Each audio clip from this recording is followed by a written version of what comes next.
Now we're 27 minutes in. I did want to clarify, because some people ask, why did you say college is useless? Of course college is useless, okay? College is a business, firstly, okay? It's a business, okay?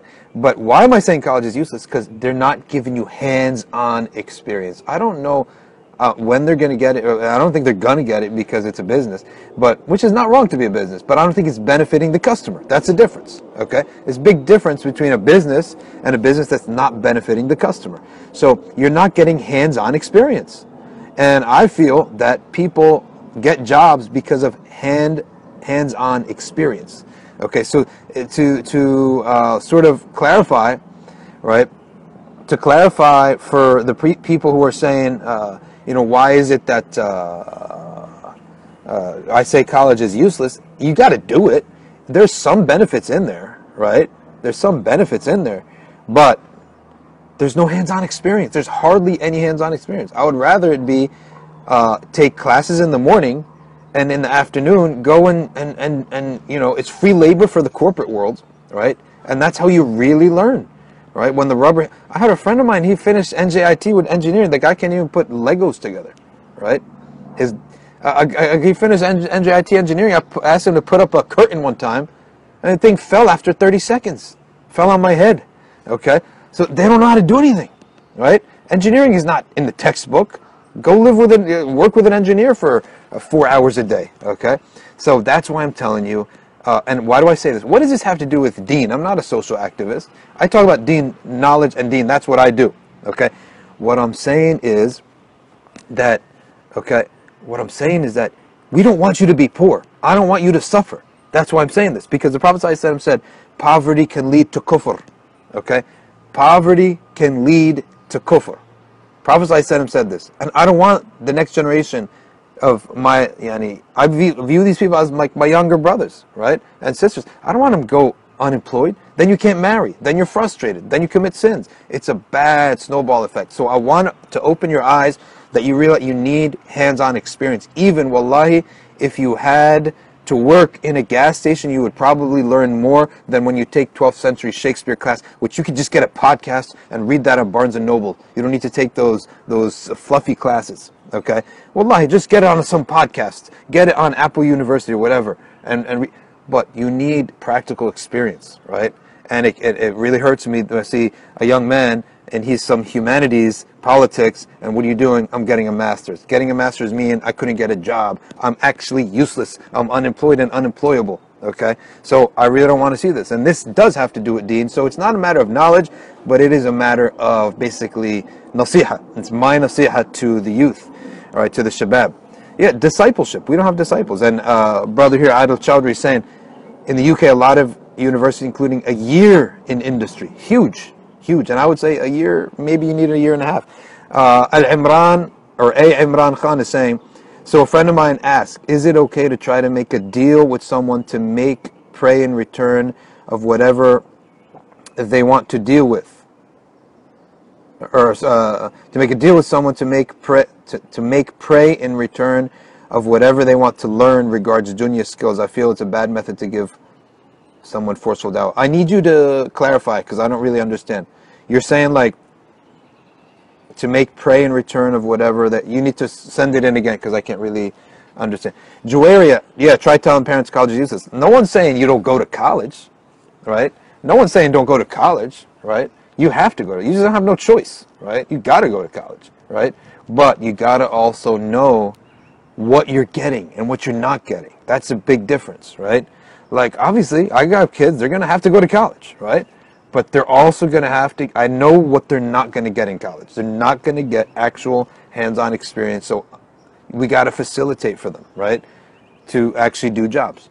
All right, Adnan is saying, Sheikh, there are some colleges that have a co-op system where you study full-time freshman year, then it alternates as 6 months full-time, 6 months full-time employment. I love this, actually. This is great, all right? Adnan Rocadia, okay, from Long Island, actually he contributed something great here, okay? I love this.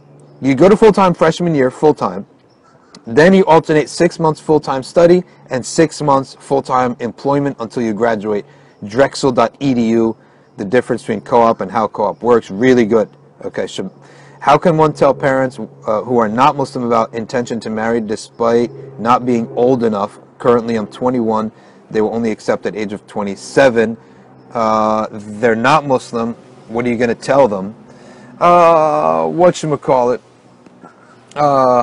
You know, this is something that's a case by case. But I mean, marriage is actually a right. It's your religious right to do. Okay? And you don't need permission. They might be upset. But really, ultimately, you don't need permission, right? For a Muslim man, and even if you're a woman, and you're a Muslim woman, but your parents aren't Muslim, you don't need their permission, but you should not do it in a way that will hurt their feelings. Okay. Okay, Imran Khan is clarifying his question. He's saying here, I'm telling someone to pray, otherwise they won't teach them the skills required for them to get a job. So a brother told a brother, come to Fajr and I'll teach you. I don't think that's necessarily wrong, right? It's a deal, right? You want to pay, you're asking him to pay with his time to give the rights of Allah to Allah. I never thought of that. I don't think that there's a problem with that. And actually, I might start doing that, right? You know, I might start doing that. You need something from someone, right? Give the rights that Allah deserves, and I'll give you what you want from me. I don't think that's wrong, right? And sometimes, yeah, it's by force. Yeah, he may be praying as a munafiq in the beginning, but it might fall into his heart later on, right? It might fall into his heart later on.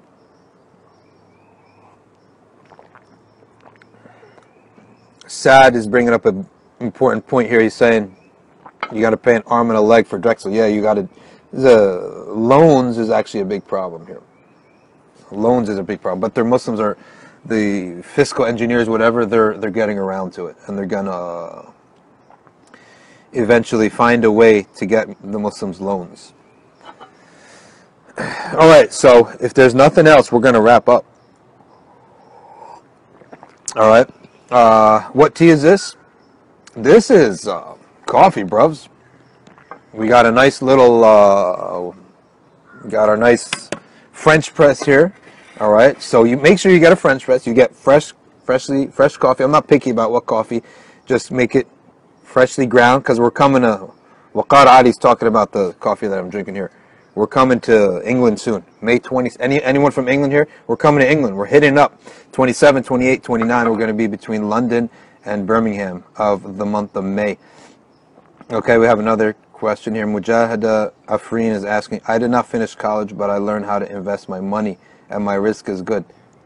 Most business, going to college will actually stunt your business, because going to college actually makes you overthink things, right? Whereas business needs a little bit more instinct, I think. And Allah knows best. What field of secular studies should we push our youth into? Which field do you think will benefit the ummah? I think the youth should take half of their major, a minor or a second major in the humanities, in the sense so that they could be a little bit well-rounded and well-read, but at the same time they should take the major and the study that is proven to have a return on that investment, so that right after college they have a skill. These days, the only people I see are actually getting jobs are accountants. Every time I see someone who is an accountant, this guy has a job right out of college, right? And it's accountancy. It's the boringest job you could possibly have. I mean, they got 3 divisions, right? They got tax, they got audit, and they got some other, boring to death division, but they're the ones with the jobs. So, but at the same time, you don't want to be some, knucklehead that's just doing a job. You need to be a well-rounded person. You need to be well-read. We don't want some ignorant people out there, right? Okay. Nurses and healthcare is pretty big too, but we need people who are well-versed in, theology and philosophy, so that they could take on the world and what's happening in the world.